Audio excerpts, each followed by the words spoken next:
Welcome to Vitamin OC. I'm Whitney Gomez. And I'm Joanna Weiss. Every week we bring you your recommended dose of civics and civilization in Orange County. Thanks for joining us. Imagine getting a text that immigration enforcement is happening just a few blocks away, with unmarked cars, people being detained, families scrambling for information. For some Orange County residents, that's not a hypothetical. It's happening in real time. And increasingly, people are not hearing this from the news. They're hearing about it from their phones, from live streams, from community alerts, and from people like our guest today, Victor Valladares. Victor has built a network that tracks and documents ICE activity across Orange County, showing up on the scene, filming encounters, and sharing what's happening as it unfolds. He's also a Democratic Party leader, a community organizer, and co-founder of Oak View ComUNIDAD, but his work on the ground is changing how information flows, particularly in moments of crisis. Today, we're talking with Victor about what he's seeing, why it matters, and what Orange County residents should understand about immigration enforcement happening in their own neighborhoods. Welcome to Vitamin OC. Thank you so much for having me here.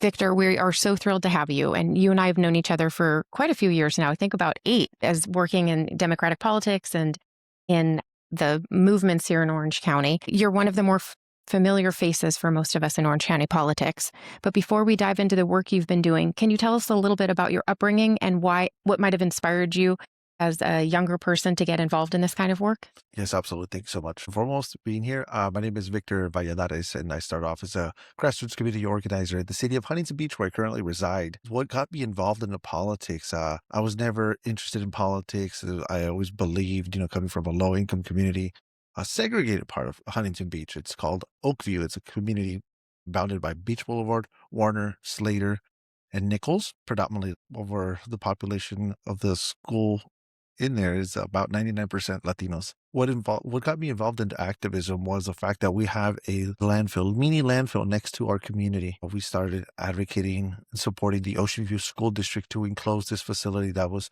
polluting and harming the health of young children. I didn't even know that I was a product of that.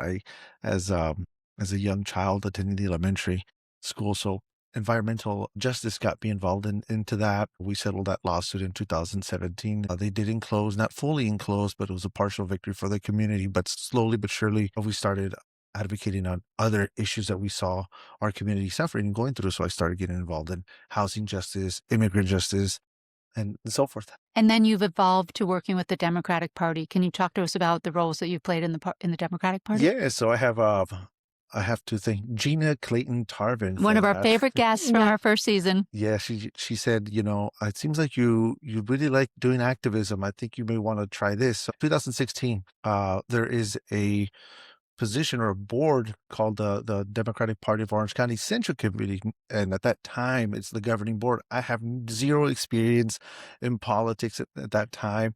I ran to represent Assembly District 72. I was the 6th and final person to run for that position. So there was no opposition. So I filled that position. Perfect. Beautiful. Yes. And I've served since then. My first term began in 2017, and I currently ran again in 2020 and 2024. So I still have another 2 more years. So that'll be a total of 12 years of serving for the Democratic Party of Orange County. Victor, you've been described as Orange County's first live street reporter on immigration enforcement. What does that actually look like day to day, and what motivated you to step into that role? So since the raids began in LA County, we're going to go back a couple of days before the ICE raids initiated here in Orange County on June 9th of 2025. We started seeing those mass raids happening in Los Angeles. I was over there protesting outside the detention facility because what we saw was never before seen, unexpected. We always heard like he was build the wall, that rhetoric in 2016, and now just deport everybody that looks like me. And that's literally what's been happening. It's been documented. So that was during the weekend of June 7th in LA. And I'm like, wait a minute, LA is like not that far away from here. This is going to happen eventually. And lo and behold, Monday, June 9th was the first day that we started seeing those operations happening. The first one that I saw was on Harbor and MacArthur in Santana, borderline Costa Mesa on the other side of the 405 freeway off of Harbor. I started receiving phone calls. And I'm like, what do? I did not know what to do. Most people know me in the Latino community as, I've documented a lot of other ICE raids before targeted enforcements in my community in Huntington Beach. So the first thing and the most beautiful feature, I mean, that we have now is using social media, the live feature.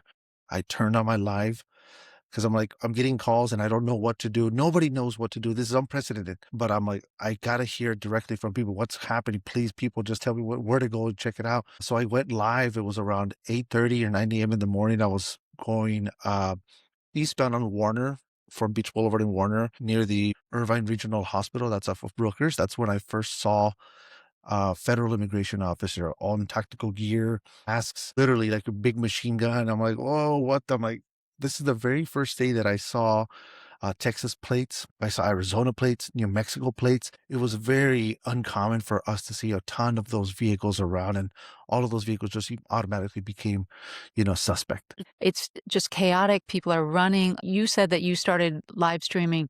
What are people, is everybody running? Like, what happens? What happened that day? I mean, I didn't know what to expect. I still don't know what to expect right now.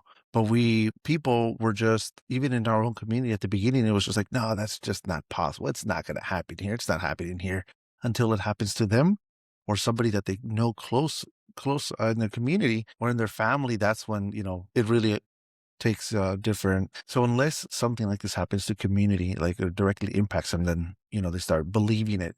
And then more and more, day after day, week after week, it's like it's a sad reality. And then we start seeing the economic impacts of streets being empty, the swamp meets being empty. And if you don't live in communities that have a dense population of people of color, like Santana was one of the biggest cities that was in national headlines, especially with the high profile case of Narciso Barranco, father of 3 U.S. Marines that was detained. You really don't know much about it in the mainstream media, right? There's all you see is like high profile cases, but there's a ton of other people that have been, picked up from car washes, Home Depot, off the bus stops. And that's what I document is a lot of that. We've been able to build a great network of like-minded individuals that just felt helpless to not do anything. But initially I created that group because I work at Resilience Orange County off of Harbor and Adams, and I use that as a hub to train individuals. Like, what do we do? At one point I was always on the street. Sometimes I would just create my own office as the headquarters to dispatch people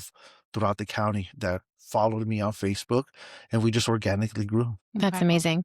Are there particular neighborhoods or patterns that you're seeing or that you saw last summer? Well, that were- last summer it was mostly Home Depots, car washes. A lot of people from car washes. I met as Councilwoman Frances Marquez. She was there. Like she's a follower as well, and it happened in her cities. People were just being randomly just picked up, and people were run out of fear. Like you see masked men with military style guns.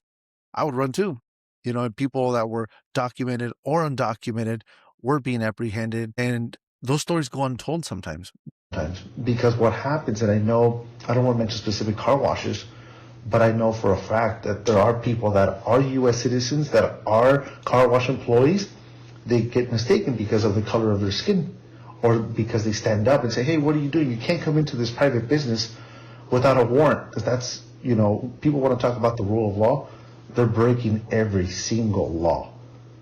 They're using violence. They're killing people. And they're coming into private property, which is one of the fundamentals of what this country was, based on. It's like, this is private property. Nobody's allowed in here without your consent or without a judicial warrant. A law enforcement cannot come.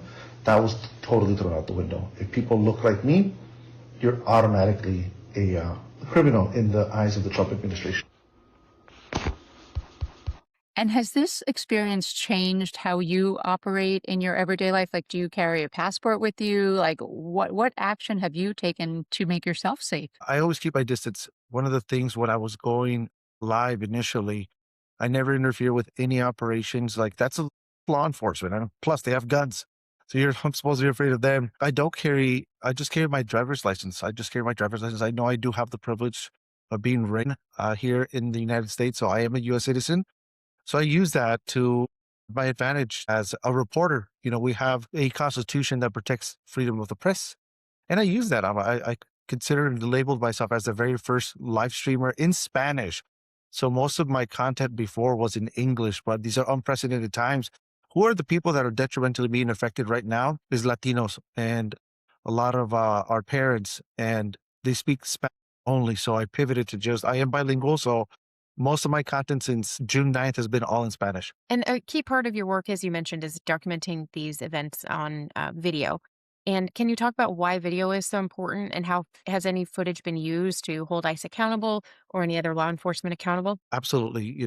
Seeing is believing. A lot of people at the beginning, they did not believe until it literally hit at home, or they know somebody that's been directly impacted or indirectly impacted by immigration. So yes, a lot of these video footages that I've been able to capture have gone viral. News agencies have, contacted myself or other members of the community patrollers that have documented that, especially right before Alex Preti and Renee Nicole Good were murdered earlier this year in January 2020. We had some of our members having guns drawn on them. I've had a gun drawn on me at the Huntington Beach Hospital back in August. So having these video footages is really important because it can happen. Even they just, or they're not trained, they get triggered right away. Like if they start seeing two or more people documenting, they get irritated and start pushing people. It is scary, but I feel compelled to inform our community, not to be a hero, not to be a hero, not to be a hero. There's no such thing as a hero, but there are reporters, the people that are spreading the word. This is literally happening in our backyards. That's why I believe document is very important. I've watched a few of your videos, and there are times where it seems people are wearing like ice jackets and they look to be a little bit more organized, but other times they seem to be more rogue. Is some of this is organized through ice and is a little bit more legitimate, and then others may appear to be bounty hunters? Well, early on in June 9th, they were Border Patrol agents. We did start seeing a uptick in people that dressed like bounty hunters, literally, especially in Huntington Beach and Costa Mesa. There were bounty hunters early in June and July after the TRO that came down from the courts, the lower courts, that basically stated there were unconstitutional raids. They started disappearing. So we've seen a lot of more operations with CBP, Customs and Border Patrol, and ICE, Immigration and Customs Enforcement, and then other officers that where HSI stands for Homeland Security Investigation, ERO stands for Enforcement Removal Operations. Sometimes they do wear their vests, sometimes they don't. So we just don't know who is who. And lately, they have been wearing their vests because I know the state of California has come down to set a precedence to unmask these villains that are committing atrocities in our community and almost killing people here. Not too long ago in Santana, a protester got shot in the eye. And I don't know if y'all have heard of the story, but it just recently happened after Renee Nicole Good. He got shot in the eye for protesting. So take us to last summer and the raids that you were on the scene for. So you keep your distance, you're recording. What's going on with everybody else? Or what would you want someone to do in that situation if they're a bystander? Should they leave the scene? Should they stand up for people? What do you recommend? Everything's thrown out the window. Before we initially started, we started passing out red Know Your Rights cards. Disregarded those people. Windows will be bashed in, dragged out of the vehicles. A lot of them are on my social media. So, seeing is believing. We could say all of these things. Oh, he's just, lying, or et cetera. Like, no, they're very well documented. They're on my social media page. So yeah, educating people at first it would be like, if you get stopped, you have the right to remain silent and give them a card. Nope. They would tear those apart and just take people. If they found out that they were citizens, then they would let them go. So I started personally, like, no longer giving the red cards because now you're identifying yourself that you may not have legal status here. Right. So that completely went out the window. There's no agenda on how to train people to deal with these unlawful, ways of enforcing immigration law. So for us, it was it was something to get used to the unexpected. Right. Prior to that, the enforcement was targeted, as I understand it, where it was someone had done something, usually some sort of a violent crime, and they were targeted. And so there was a warrant with that person's name on it. And then suddenly now, as you mentioned, they were just showing up at a car wash and then just think people that, as you mentioned, might have brown skin or some attribute that made them think that they weren't a US citizen. Is that kind of what you were saying?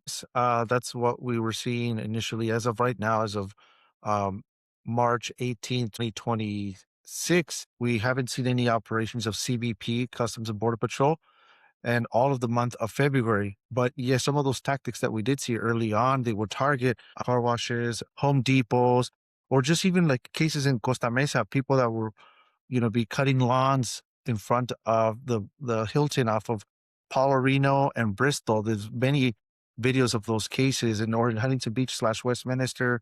People that are just gardeners being picked up. I've gone as far as LA, San Bernardino County, Orange County, and it's happened everywhere. And that has been paused so far since the murders of Alec and Renee Nicole Good. They got national attention in Minneapolis, Minnesota, with the firing of Gregory Bovino, commander at large. He used to be commander of El Centro sector, which is here in California. That's where he started his operations. California was the guinea pig for these operations and see how they were going to implement similar strategies or tactics in other cities like Chicago, like Minneapolis, etc. So ever since his downfall or demotion and now retirement, soon to be retirement of Gregory Bovino, everything's been paused because obviously these unconstitutional raids that are being legalized by the Trump administration right now, they've come to a pause. I think because everything that's happening over at the top and public dissent and even Republicans not supporting these mass raids of, going after the worst of the worst are like your people that are doing work outside of your house or people that are looking for jobs that are not committing crimes. People weren't liking that. And so far we're still on standby. The tensions have decreased significantly since, the demotion of Gregory Bovino, the now removal of Kristi Noem as well. So everything that happens at the top literally trickles down here locally. What about the stories that we heard about people being taken and then they're just gone? Like they don't have their phone anymore. Their family doesn't know where they are. Have you seen any situations where people have managed to come back? The father of the 3 Marines, his situation got resolved. What's the follow up with these families after being so torn apart? So I am not a caseworker. I am, an activist documenting. I consider myself a street reporter in Spanish. I connect folks with resources with the Orange County Rapid Response Network or local congressional representatives that could work on cases like Narciso Barranco. I believe it's on CBS and KCAL 9 of Alberto Martinez. He was detained while driving with his daughter. His daughter's currently right now in Israel. She's in the Navy. She's active duty, and her father got deported within 6 hours of being detained by ICE. And I'm like, is this how we're treating families and separating families? And, this is the things that America gives, family members that have, children serving in the U.S. Armed Forces. It's not just. I know you're not a caseworker, but you're close to this. I had a conversation with someone who felt very vulnerable when all of this was very, very hot. And we're so attached to our phones. Very few of us remember a lot of phone numbers these days. And what I said to her was write down your name and have a couple phone numbers in your sock if you're that worried walking around, because if they take your phone and you're being taken away and someone's standing there, they say, who can I contact to tell them where you are and what's going on? Have a piece of paper to give that person. What do you recommend for people who are walking around dealing with this cloud over their heads, much more than a cloud? But is there any advice you have for people who are vulnerable? So what I tell my followers on Facebook, I tell people right now, if you don't have a plan A, plan B, this is the perfect time to prepare because it's not over yet. We still have another 2.5 years with this administration. Hopefully we flip the house and take care, flip the house and create these subpoena power, the oversight committee, and start these investigations, right? But as of right now, we have to have plan A, plan B, plan C, because these actions may happen or restart again. And yes, some of the advice that I was telling people, like just even write down your local phone number of your local organization, like the Rapid Response Network or myself or any other organization that does pro-immigration services. So you have someone to call if you're by chance given the grace of a phone. Yes, Okay. we do connect folks with the resources. All right. That's great advice. Thank you. And I think the immigrant community has been great about trying to respond to the need. Waves immigration legal clinics that we've been running since 2017, since the first Trump administration, helping families prepare for an event of a deportation of one of the parents. leaving young children here, we added passport services to our clinic because while the parents may be undocumented, oftentimes the children are documented. But if you don't get that passport, you don't have a great way of proving that. And so it's been a great team effort to see the communities coming together to try to support the families who are at risk and come up with new ways to support them in the face of these unprecedented attacks. And Victor, just so you know, in our first season, we did an episode with an activist named Suad Elias, and she walked through this whole process. And if people are interested in this topic, that's a great episode to go back to and listen to because it does give some very practical advice on how to prepare. And kind of on that thread, Victor, can you talk about how people can engage constructively in trying to support your work or staying informed?